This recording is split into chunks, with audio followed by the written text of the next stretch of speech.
काल परवा कुठेतरी त्यांच्या सोशल मीडियावर आणि एका भाषणामध्ये उल्लेख केला की खासदार आढळरावांनी संसदेमध्ये त्यांच्या कंपनीच्या फायद्याचे प्रश्न विचारले। मी रामलिंगाची शपथ घेऊन सांगतो, त्यांनी जो त्यांच्या ट्विटरवर आणि त्यांच्या सोशल मीडियावर जो प्रश्न टाकलाय तो हा प्रश्न आहे।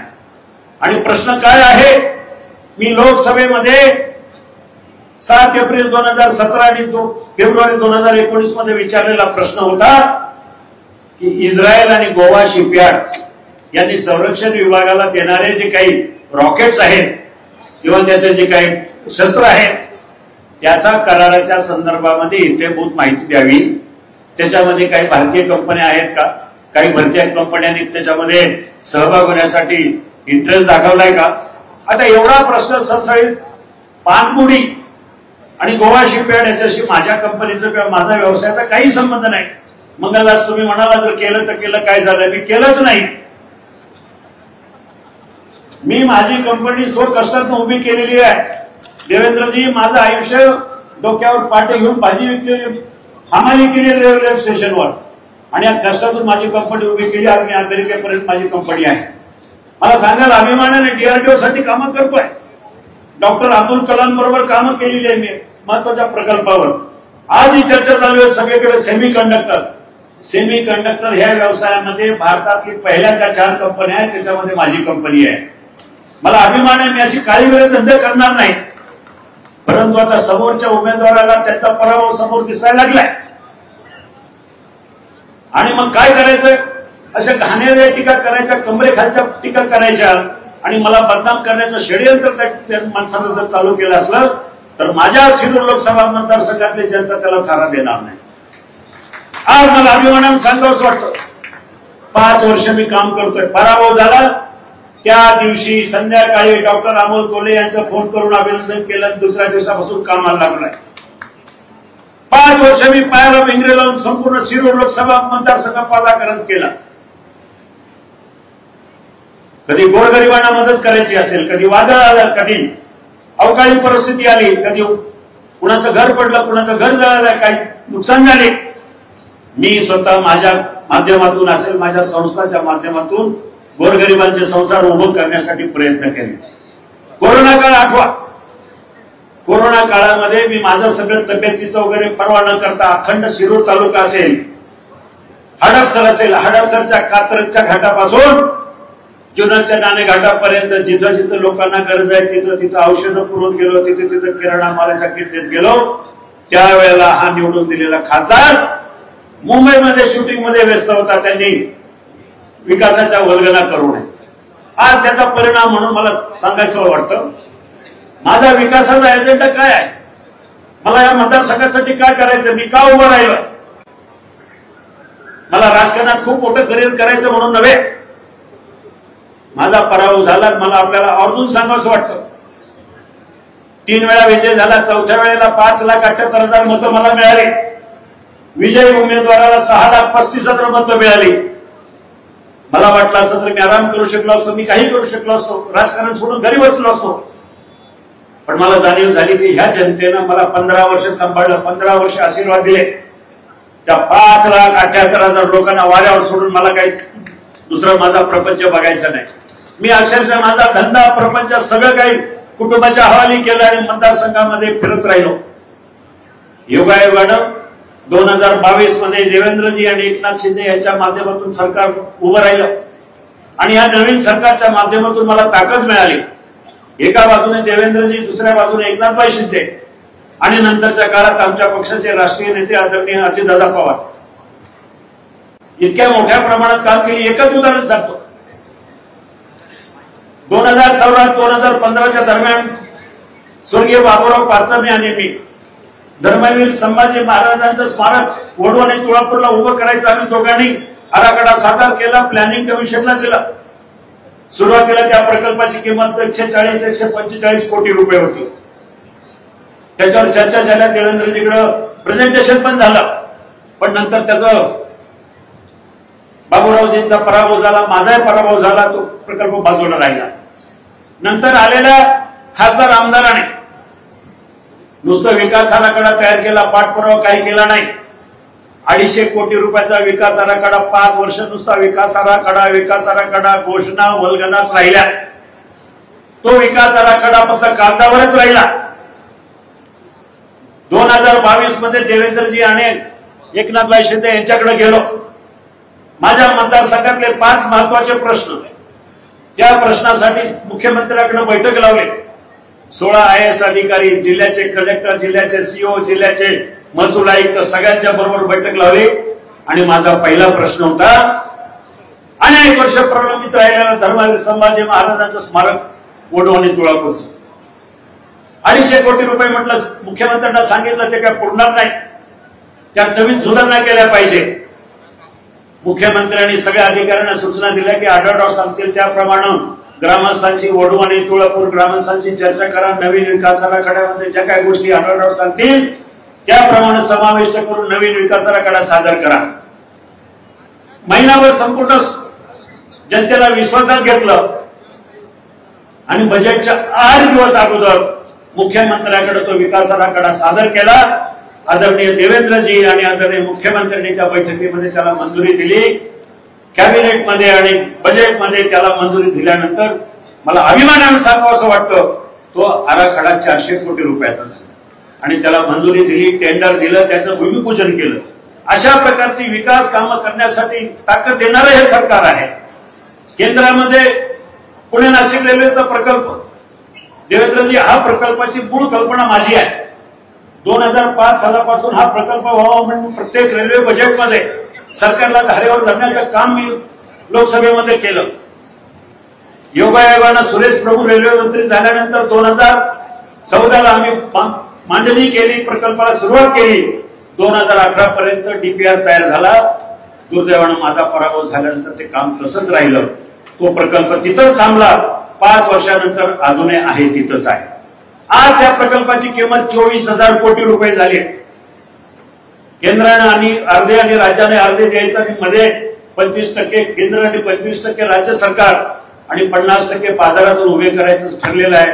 त्यासाठी आदरणीय उपमुख्यमंत्री देवेंद्रजी फडणवीस आपलं सहकार्य लागणार आहे, केंद्राकडनं मंजुरी लागणार आहे. त्यासाठी आपल्याला सत्तेतला खासदार पाहिजे. विरोधातला खासदार निवडून दिला तर हा प्रकल्प कदापिही होणार नाही. दुसरा महत्वाचा प्रकल्प आमच्याकडे ट्रॅफिकचे प्रश्न महत्वाचे आहेत. गेल्या वेळेला माझा पराभव झाला तो चाकणच्या ट्रॅफिकमुळे. मोशीची ट्रॅफिक असेल, भोसरीची ट्रॅफिक असेल, आपली शिक्रापूरची ट्रॅफिक, वाघोलीची ट्रॅफिक, सोलापूर रोडची ट्रॅफिक, या सगळ्या प्रकल्पाला येणाऱ्या 5 वर्षामध्ये नॅशनल हायवेकडनं किमान 25,000 कोटी रुपयाची गरज आहे. आणि ही 50,000 कोटी रुपये जर आपल्या मतदारसंघामध्ये कोण आणू शकतो तो सत्तेतला खासदार आणू शकतो. आणि म्हणून मला विनंती करायची की मला ह्यासाठी उभा राहिलोय की माझे ड्रीम प्रोजेक्ट पूर्ण करायचे. आज माझ्या शिरूर तालुका असेल, जुन्नर असेल आणि आंबेगाव असेल, या तिन्ही तालुक्यामध्ये शेतकऱ्यांचे महत्वाचे प्रश्न आहेत पाण्याचे. आज आमचा पाबळ, खैरनगर, केंदूरच्या परिसरामध्ये 12 गावाचा पाण्याचा प्रश्न आहे. आमच्या जुन्नर तालुक्यातल्या अनेक पठार मधले संपूर्ण अनेक पठाराचा पाण्याचा प्रश्न आहे.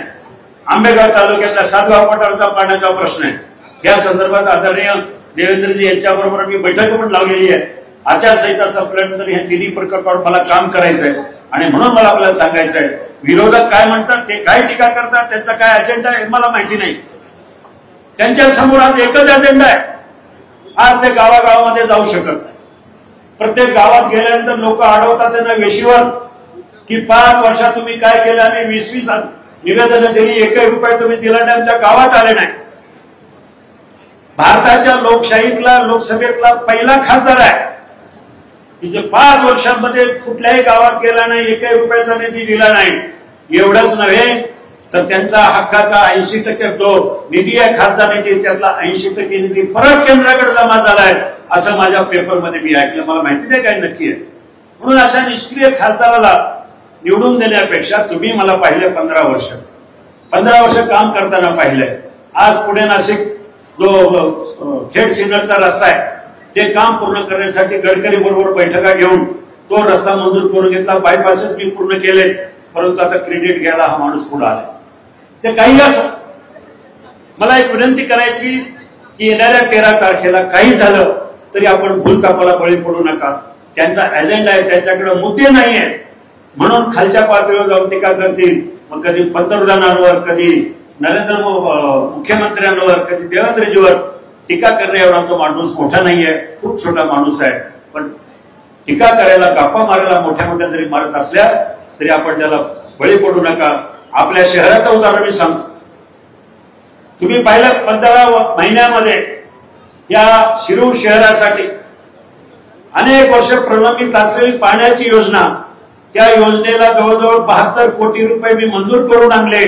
त्याचं टेंडर काढलं, त्याचं काम चालू झालंय. 1887 सालापासूनची डॉक्टर महात्मा ज्योतिबा फुलेंनी चालू केलेली शाळा, त्या शाळेचं पुनर्जीवन करण्यासाठी 3.5 का 4.5 कोटी रुपयाचं टेंडर काढून पैसे मंजूर करून आणले. ते काम चालू झालंय. ही सगळी विकास कामं करण्यासाठी मी तुमच्यासाठी उपलब्ध होतो. निवडून दिलेला खासदार उपलब्ध नव्हता. निवडून दिलेल्या खासदारांनी 1 रुपयाचा निधी आणला नाही, आपल्या सगळ्यांना माहिती आहे. म्हणून येणाऱ्या 13 तारखेला माझं चिन्ह आहे घड्याळ. आता घड्याळ हे चिन्ह का घेतलं सगळ्या जगाला माहिती. माझ्यावर टीका करण्याचे काही कोणाला अधिकार नाहीये. मी महायुतीतलाच उमेदवार म्हणून आपल्या समोर उभा आहे. म्हणून 13 तारखेला घड्याळाच्या चिन्हाच्या बाजूचं बटन दाबून मला प्रचंड बहुमताने विजयी करा, एवढीच या ठिकाणी विनंती करून थांबतो. धन्यवाद. जय हिंद, जय महाराष्ट्र.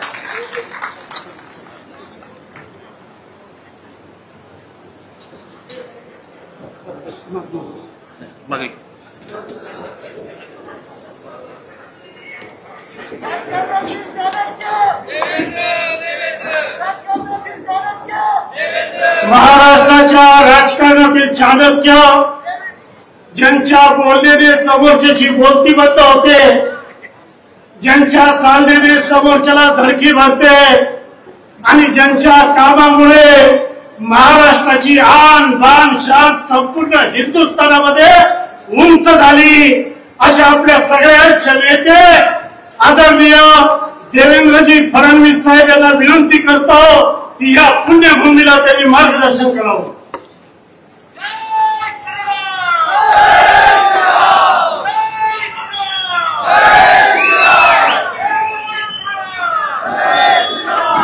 भारत माता की, भारत माता की, छत्रपती शिवाजी महाराज की, धर्मवीर छत्रपती संभाजी महाराज की.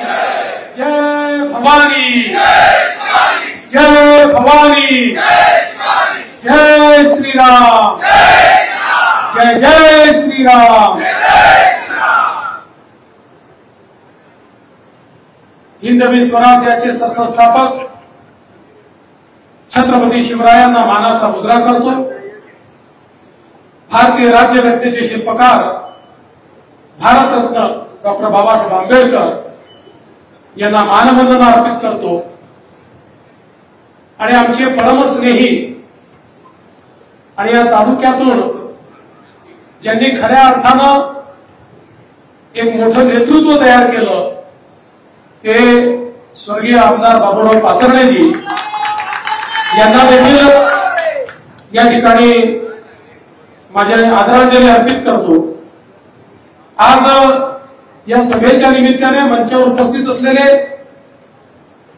आपल्या राज्याचे मंत्री श्री अनिल पाटीलजी, आपले लोकप्रिय उमेदवार शिवाजीराव आढळराव पाटीलजी, महेशदादा लांडगे, राहुलदादा कुल, निरंजनजी डावखडे, प्रदीपदादा कंद, मंगलदासजी बांदल, आशाताई बुचके, त्यासोबत राहुलदादा पाचर्णे, योगेशजी टिळेकर, जयश्रीताई पलांडे, आमचे मित्र दौलत नाना शितोळे, शरददादा बुट्टे पाटील, पोपटराव गावडे, नाथाभाऊ शिवाळे, संजय रौंदळ, आबासाहेब सोनवणे, रविबापू काळे, राजेंद्र जासूद, रामभाऊ सासवडे, सुभाष जगताप, नितीनदादा पाचर्णे, मयूर थोरात, शरदराव कालेवार, मंचावर उपस्थित सर्व मान्यवर, कुणाचं नाव सुटलं असेल तर माझी चूक नाही आहे, लिहून देणाऱ्याची चूक आहे, तरी देखील मी माफी मागतो. आणि उपस्थित सर्व भगिनी आणि बंधूंनो, आपण सगळे लोक या ठिकाणी शिवाजीराव दादांच्या प्रचाराकरता एकत्रित झालो आणि निश्चितपणे आता निवडणूक हळूहळू जवळ येते. उद्या तिसरा टप्पा होणार आहे. चौथ्या टप्प्यामध्ये आपल्याला मतदान करायचंय. पण बंधू भगिनींनो, मी तुम्हाला हे सांगण्याकरता आलोय, ही निवडणूक नेहमीच्या निवडणुकीसारखी निवडणूक नाही. ही ग्रामपंचायतची, जिल्हा परिषदेची, नगरपालिकेची, महानगरपालिकेची, विधानसभेची निवडणूक नाही. ही निवडणूक देशाचा नेता निवडण्याची निवडणूक आहे. देश कोणाच्या हाती द्यायचा याचा फैसला करण्याची निवडणूक आहे.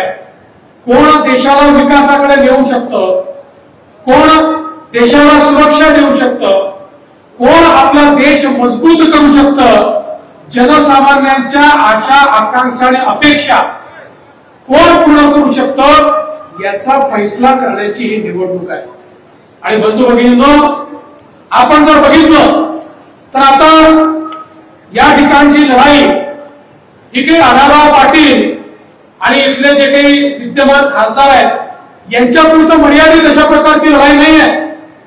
आता देशामध्ये दोन ध्रुव तयार झाले आहेत. या ठिकाणी देशामधले पक्ष हे दोन गटांमध्ये वाटले गेले आहेत.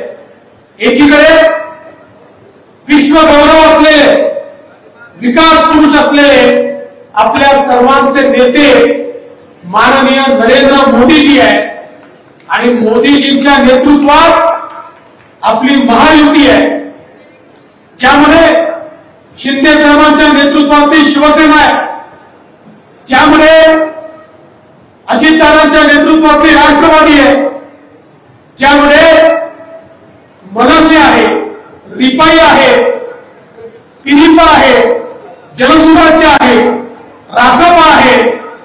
वेगवेगळ्या प्रकारचे आपले सगळे घटक पक्ष आज या ठिकाणी आहेत आणि या सगळ्या घटक पक्षांना सोबत घेऊन एक मजबूत अशा प्रकारची महायुती ही आपण या ठिकाणी तयार केली आहे. दुसरीकडे कोण आहे?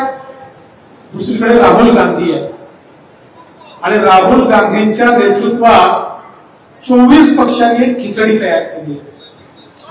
बंधू भगिनींनो, आपली महायुती ही विकासाची ट्रेन आहे, विकासाची ट्रेन. या ट्रेनला मोदीजींचं मजबूत इंजिन आहे, विविध पक्षांच्या बोग्या आहेत आणि या ट्रेनमध्ये दीन, दलित, गोर, गरीब, आदिवासी, शेतकरी, शेतमजूर, महिला, अल्पसंख्याक, भटके, विमुक्त सगळ्यांना बसण्याची जागा आहे. सगळ्यांना आपल्या ट्रेनमध्ये बसवून सबका साथ सबका विकास म्हणत आपण मोदीजींच्या नेतृत्वात पुढे चालू आहे.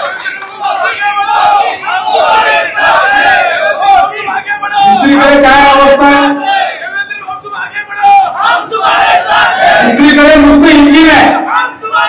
इंजिन म्हणजे मनसेचं नाही, ते आपल्याकडे आहे. दुसरीकडे फक्त इंजिन आहे, तिथे डब्बे नाहीच आहे. आता आपण बघा तिथे काय अवस्था आहे. राहुल गांधी म्हणतात मी इंजिन आहे, पवार साहेब म्हणतात मी इंजिन आहे, उद्धव ठाकरे म्हणतात मी इंजिन आहे, लालूजीचा पोरगा म्हणतो मी इंजिन आहे, मुलायम सिंगाचा पोरगा म्हणतो मी इंजिन आहे, स्टॅलिन म्हणतो मी इंजिन आहे, ममता बॅनर्जी म्हणते मी इंजिन आहे. तिथे फक्त इंजिन आहे, तिथे डब्बे नाहीच आहे. आणि बंधू भगिनींनो, इंजिन मध्ये बसायला सामान्य माणसाला जागा असते का? इंजिन मध्ये फक्त ड्रायव्हर बसतो. राहुल गांधीच्या इंजिन मध्ये फक्त सोनियाजी आणि प्रियंकाजी करता जागा आहे. पवार साहेबांच्या इंजिन मध्ये फक्त सुप्रियाताई करता जागा आहे आणि उद्धव ठाकरेच्या इंजिन मध्ये फक्त आदित्य ठाकरे करता जागा आहे. तुमच्या करता त्यांच्या इंजिन मध्ये जागा नाही आहे. तुमच्या करता जागा ही फक्त मोदीजींच्या इंजिन मध्ये आहे, मोदीजींच्या डब्यांमध्ये आहे. उद्या ज्यावेळी आढळराव पाटलांचं घड्याळाचं बटन आपण दाबू, त्या क्षणी या मतदारसंघाची बोगी आढळरावच्या नेतृत्वात मोदीजींच्या इंजिनला लागेल आणि मग या मतदारसंघाला विकासापासून कोणीच थांबवू शकणार नाही. आणि म्हणून विकासाचा विचार करण्याची, पुढच्या पिढीचं कल्याण करण्याची निवडणूक आहे. तुम्ही बघा, मोदीजींनी गेल्या 10 वर्षामध्ये या देशामध्ये चमत्कार केला. 10 वर्षात 25 कोटी गरिबांना, 25 कोटी गरिबांना गरिबी रेषेच्या वर आणण्याचं काम मोदीजींनी केलं. आज जगाच्या पाठीवर जे अर्थतज्ञ आहेत ते सगळे चर्चा करतात, हे भारतातलं मोदी मॉडेल काय आहे की ज्यामध्ये 10 वर्षामध्ये या ठिकाणी 25 कोटी गरीब हे गरिबी रेषेच्या बाहेर आले. आपण पाहू शकतो 10 वर्षामध्ये 20 कोटी असे लोक की ज्यांना त्या ठिकाणी कच्चं घर होतं, झोपडी होती, आज ते 20 कोटी लोक पक्क्या घरामध्ये आले आहेत. 50 कोटी लोक असे आहेत ज्यांच्या घरामध्ये चुलीच्या ऐवजी गॅस आलाय. 55 कोटी लोक असे आहेत ज्यांच्या घरी शौचालय नव्हतं, आज त्यांच्या घरी शौचालय आहे. 7 कोटी लोक असे आहेत 70 वर्षाच्या स्वातंत्र्यानंतर ज्या घरच्या माय माऊली हंडा घेऊन विहिरीवर जायच्या, नळावर जायच्या, नदीवर जायच्या, त्या 60 कोटी लोकांच्या घरी शुद्ध पिण्याचं पाणी नळाच्या माध्यमातून 10 वर्षामध्ये मोदीजींनी पोहोचवलं. 80 कोटी लोक असे आहेत की ज्यांना 2020 सालापासून मोदीजी मोफत रेशन देतात. त्यात 7 कोटी लोक हे आपल्या महाराष्ट्रातले आहेत आणि मोदीजींनी सांगितलंय की पुढचे 5 वर्ष या 7 कोटी लोकांना मोफत रेशन मी देणार आहे. जवळपास 61 कोटी असे तरुण आहेत की ज्यांना मोदीजींनी मुद्राचं लोन दिलं. 10 लाखापर्यंतचं लोन विना तारण आणि विना गॅरंटरचं या ठिकाणी मोदीजींनी दिलं. एक जमाना होता की एखादा तरुण बँकेत गेला तर बँक त्याला विचारायची की तुझ्याजवळ तारण ठेवायला जमीन जुमला आहे का, किंवा कोणी सरकारी अधिकारी तुझा नातेवाईक आहे का, त्याची गॅरंटी आण तर तुला या ठिकाणी लोन मिळेल. मोदीजींनी सांगितलं यांची गॅरंटी मी घेतो, माझ्या गॅरंटीवर यांना लोन द्या.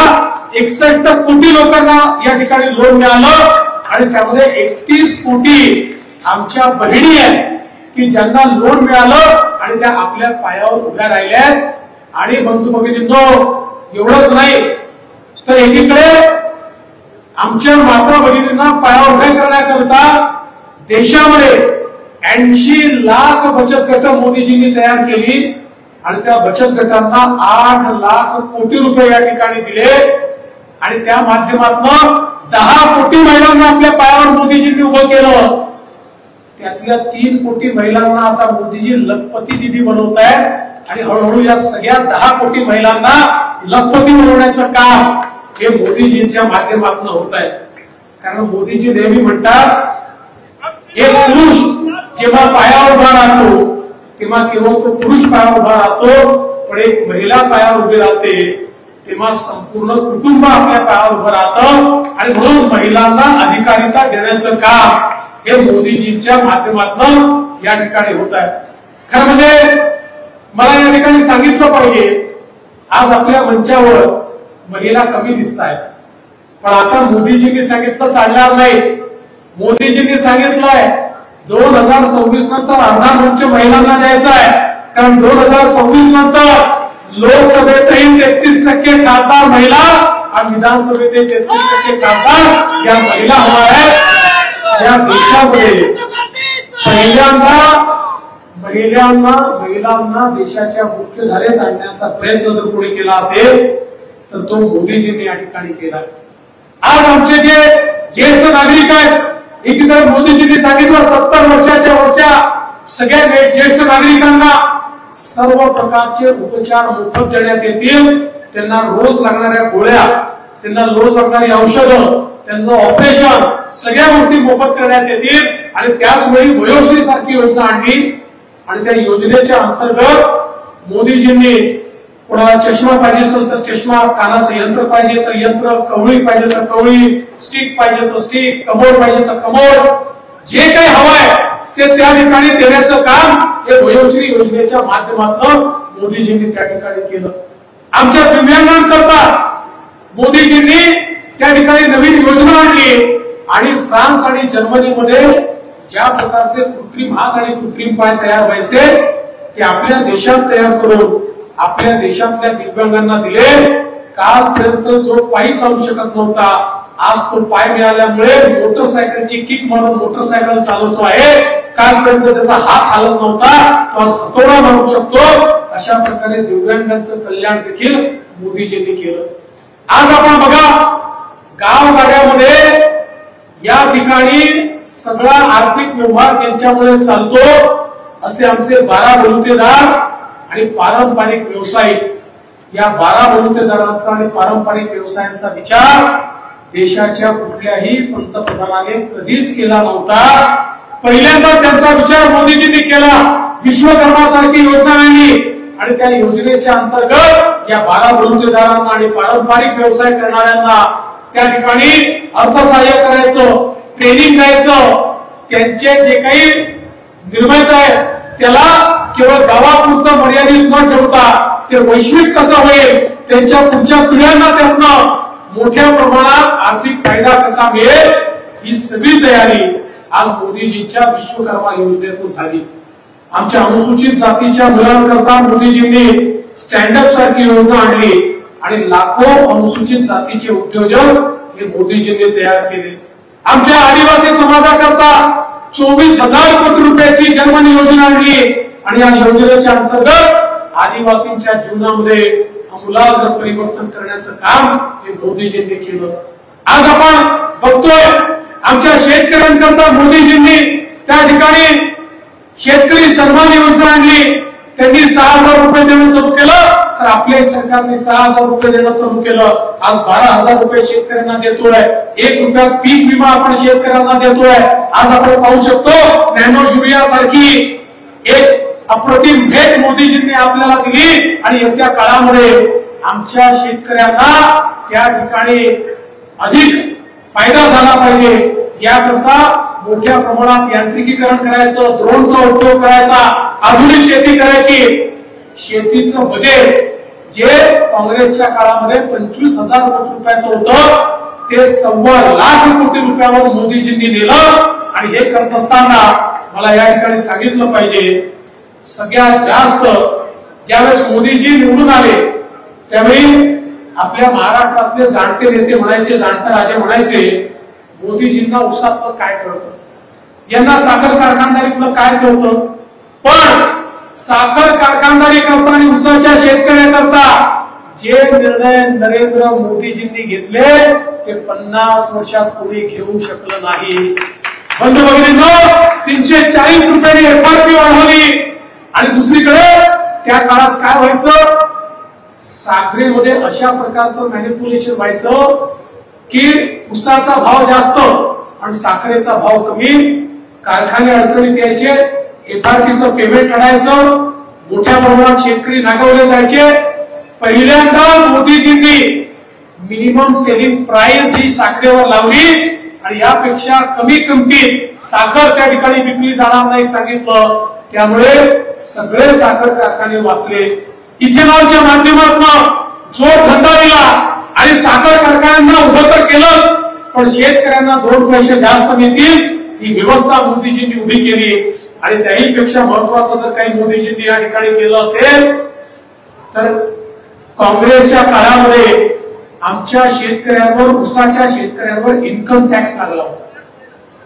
त्या ठिकाणी एफआरपी दिली, त्याला एफआरपी दिली की इन्कम टॅक्स लागायचा आणि मग तो इन्कम टॅक्स साधत महाराष्ट्रातल्या शेतकऱ्यांच्या डोक्यावर 10,000 कोटी रुपयाचा इन्कम टॅक्स झाला. हायकोर्टात हारले, सुप्रीम कोर्टात हारले. प्रत्येक वेळी पवार साहेब डेलिगेशन घेऊन जायचे, प्रधानमंत्र्यांना भेटायचे, अर्थमंत्र्यांना भेटायचे, हात हलवत वापस यायचे. तो इन्कम टॅक्स वाढतच जायचा. अशी अवस्था आली की कोर्टाच्या ऑर्डरमुळे आता इन्कम टॅक्स शेतकऱ्यांकडनं मागच्या तारखेपासून वसूल करा, नाहीतर कारखान्याने भरा, नाहीतर कारखाना बंद करा, अशा प्रकारची परिस्थिती निर्माण झाली. मोदीजींनी सहकारिता मंत्रालय उभं केलं. त्या मंत्रालयाच्या अंतर्गत मोदीजींनी त्या ठिकाणी अमित भाई शहांना मंत्री बनवलं. आम्ही डेलिगेशन घेऊन गेलो, सांगितलं महाराष्ट्रातल्या शेतकऱ्यांवर 10,000 कोटी रुपयाचा इन्कम टॅक्स आमच्या उसाच्या शेतकऱ्याला बसलाय. तो शेतकरी इन्कम टॅक्स भरणार कसा आहे? अधिकाऱ्यांना बोलवलं गेलं. अधिकारी म्हणाले साहेब समोरचा तर आपण निर्णय करू शकतो, पण मागचा निर्णय कसा करणार? 20 वर्षाचा इन्कम टॅक्स आहे, तो वसूल तर करावा लागेल. कोर्टाने सांगितलेला आहे तो वसूल करावाच लागेल, तो रद्द करता येत नाही.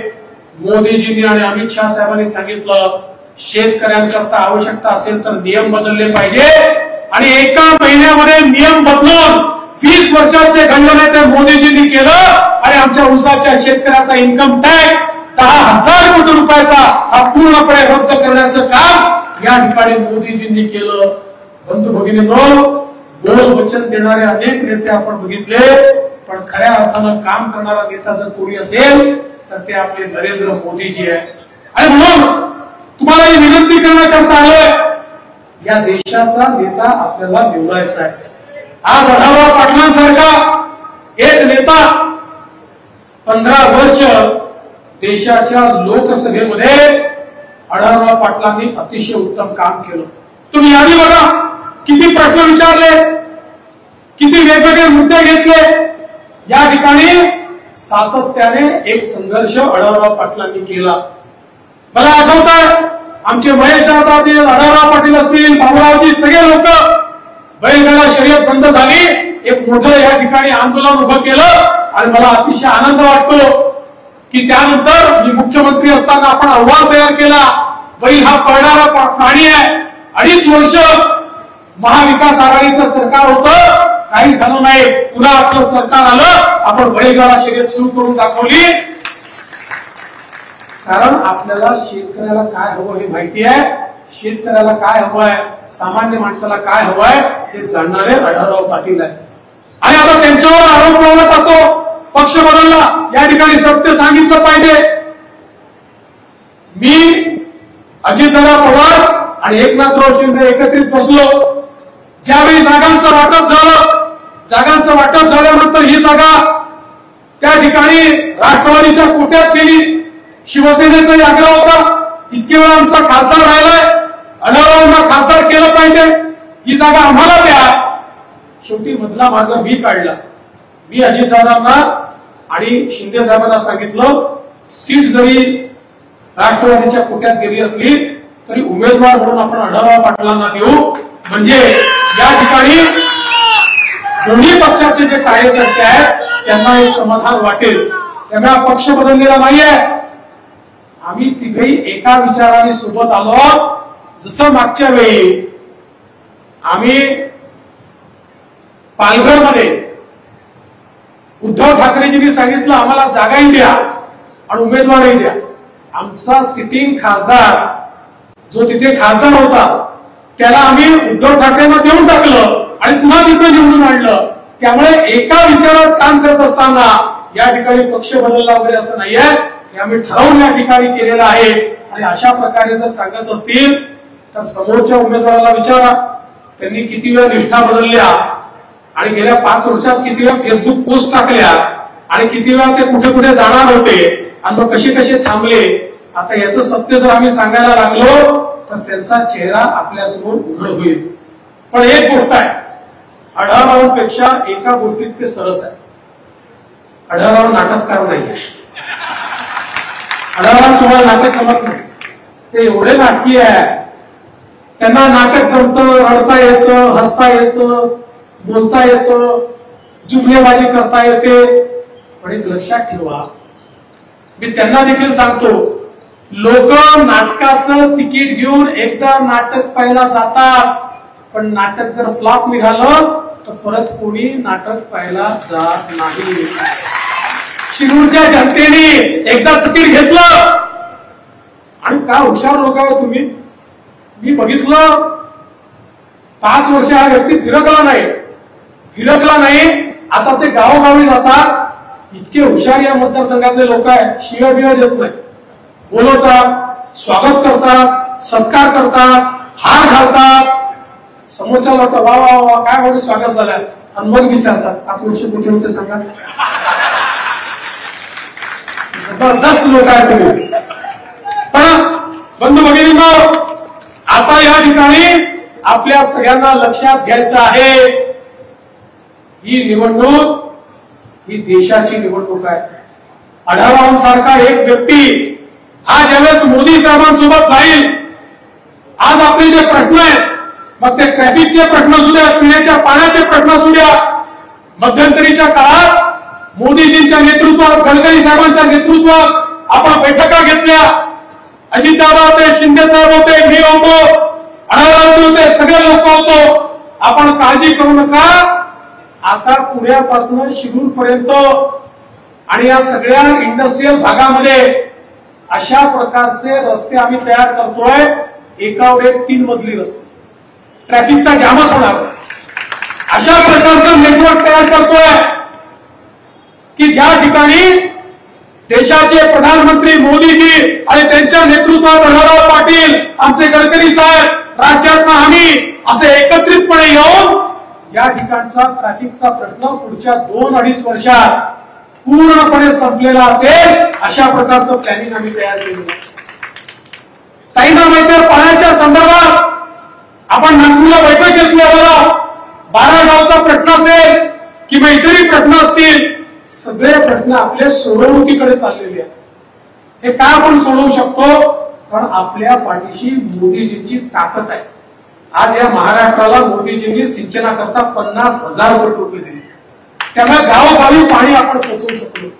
यापूर्वी सरकारने कधी विचार केला नव्हता आणि म्हणून आज आपल्याला विनंती करण्याकरता आलोय. सगळे लोक आपल्या सोबत येत आहेत. आज मला या गोष्टीचा अतिशय आनंद आहे की आपल्या ओझरच्या विघ्नहर देवस्थान ट्रस्टचे अध्यक्ष गणेश भाऊ कवडे देखील आपल्या सोबत या ठिकाणी आलेले आहेत. त्यांचे देखील अतिशय मनापासून स्वागत करतो. तरुण नेता म्हणून आज त्यांच्या येण्याने आपल्याला फायदा होणार आहे. बंधू भगिनींनो, या निवडणुकीमध्ये एक मजबूत प्रधानमंत्री आपल्याला हवे आहे. आज आपला देश ज्या प्रकारे प्रगती करतोय आणि हा तर सगळा इंडस्ट्रीयल भाग आहे, तुम्हाला आश्चर्य वाटेल, पण कोविड नंतर जगाच्या पाठीवर सगळे देश ज्यांनी गेले 30 वर्ष चीनमध्ये गुंतवणूक केली, ते सगळे देश म्हणतात आता चीनमध्ये राहण्यात अर्थ नाही आहे. आता गुंतवणूक कुठे करायची असेल तर ती भारतामध्ये केली पाहिजे. मोठ्या प्रमाणात गुंतवणूक भारतात येते आहे आणि भारतात गुंतवणूक आली की ती पहिले महाराष्ट्रात येते आणि महाराष्ट्रात गुंतवणूक आली की ती पहिले पुणे जिल्ह्यात येते.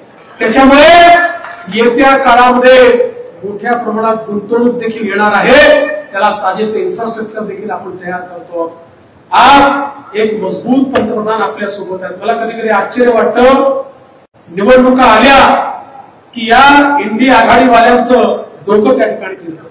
आता काँग्रेसचे नेते राहुल गांधी यांना आणि त्यांच्या आघाडीला, पवार साहेबांच्या आघाडीला या ठिकाणी भारतात मतं कमी पडले म्हणून त्यांनी पाकिस्तानात ट्विट केला.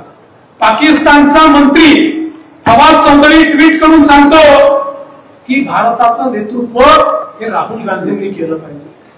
आणि ज्या प्रकारे आज यांची लक्षणं आहेत, काल परवा काँग्रेसचा एक नेता बनवला, म्हणाला शहीद हेमंत करकरे यांना कसाबने गोळी मारलीच नाही, यांना इथल्याच कोणीतरी गोळी मारली.